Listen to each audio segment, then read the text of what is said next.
তদন্তে এই হত্যাকাণ্ডের সাথে জড়িত থাকার কোনো রকম আলামত বা কোনো সাক্ষ্য প্রমাণই তাদের এগেনস্টে পাওয়া যায়। সে 8টা 40-এ ঢুকতেছে আর 1টা 15-তে বেরোচ্ছে, নামাজ পড়ে সে 1টা 56-তে বাসায় যায়। ঠিক আমরা তদন্তে নেমে যাই, আমরা তদন্ত করতে করতে সর্বশেষ গতকালকে আমরা এই তথ্যের ভিত্তিতে ডিসিস্টের যে ফোন ছিল এই দুইটা ফোনের এক লোকেশন ট্র্যাক করে ফেলি। তারপরে ওই লোকেশনের ভিত্তিতে আমরা একজনকে গ্রেপ্তার করে তাকে জিজ্ঞাসাবাদ যেভাবে তার কাছ থেকে আরেকটি ফোন উদ্ধার হয়। এরপরে ওর জিজ্ঞাসাবাদের মাধ্যমে এই প্রথমে ধৃত করি মুসলিম, তারপরে আমরা তার জিজ্ঞাসাবাদে সুমনকে গ্রেপ্তার করি। সুমনের পরে এই দুজনের জিজ্ঞাসাবাদে গ্রেপ্তার করি হলো মাবিয়াক।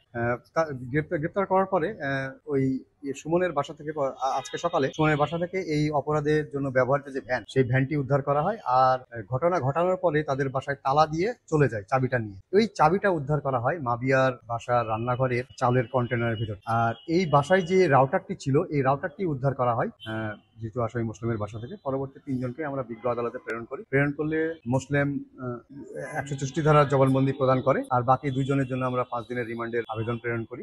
বিজ্ঞ আদালত রিমান্ডের আবেদন পর্যালোচনা করেন। পাশাপাশি উনি আমাদের সাবমিশনটা শুনে সন্তুষ্ট হয়ে তাদের প্রত্যেকের 2 দিন করে রিমান্ডের মঞ্জুর করেন। তাদেরকে আমরা নিয়ে যাচ্ছি। এই যে মাস্টার মাইন্ড মাফিয়া, ওই বিল্ডিং এ সে ভাড়া থাকতো আর সে অনৈতিক কার্যকলাপ করতো। আর এই তার সহযোগী নিয়মিত এই বাসায় যাওয়া আসা করতো, আরো অনেকে যাওয়া আসা। এই জিনিসটা হচ্ছে যে দেখে নেয়, বাসার মালিক যিনি রিজিস্ট কোন হয়েছেন ইনি দেখে নেয়।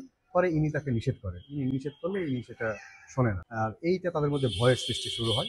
পাশাপাশি তারা ওই বাসায় নেশা করতো। আর এই জেরের ফলেই তাকে প্রাণটা তদন্তে এই হত্যাকাণ্ডের সাথে জড়িত থাকার কোনো রকম আলামত বা কোনো সাক্ষ্য প্রমাণই তাদের এগেনস্টে পাওয়া যায় না। এবং সে যে স্কুলে যে কলেজে লেখাপড়া করতো সেটা 8:30টায় ক্লাস বসে এবং 1টা 10-এ ছুটি হয়। আমরা ওই ঘটনার দিনের সকাল 8টা থেকে দুপুর 2টা পর্যন্ত সিসিটিভি ফুটেজ নিয়ে আসি। 2টা ক্যামেরা 16 ঘন্টা সিসিটিভি ফুটেজে আমরা দেখি যে সে 8টা 40-এ ঢুকতেছে আর 1টা 15-তে বেরোচ্ছে, নামাজ পড়ে সে 1টা 56-তে বাসায় যায়। পুরো তার বিবৃতির সাথে তার এই সিসিটিভির ফুটেজ একেবারে হুবহু মিলে যায়। পাশাপাশি আমরা আরো একটা সিসিটিভি ফুটেজ পাই, যে সিসিটিভি ফুটেজটি ওই ঘটনাস্থলের পাশে ছিল। সেই জায়গাতেও সে অনিয়মিতভাবে তার বাসায় ঢোকার কোনো আলামত দেখা যায়নি। সে যথারীতি সময়ে বাসা থেকে বের হয়েছে এবং সে যথাসময়ে নামাজ পড়ে কলেজ ছুটি হওয়ার পরে নামাজ পড়ে সে বাসায়। তো প্রাথমিকভাবে আমরা তার বিষয়ে কোনো সাক্ষ্য প্রমাণ পাই না।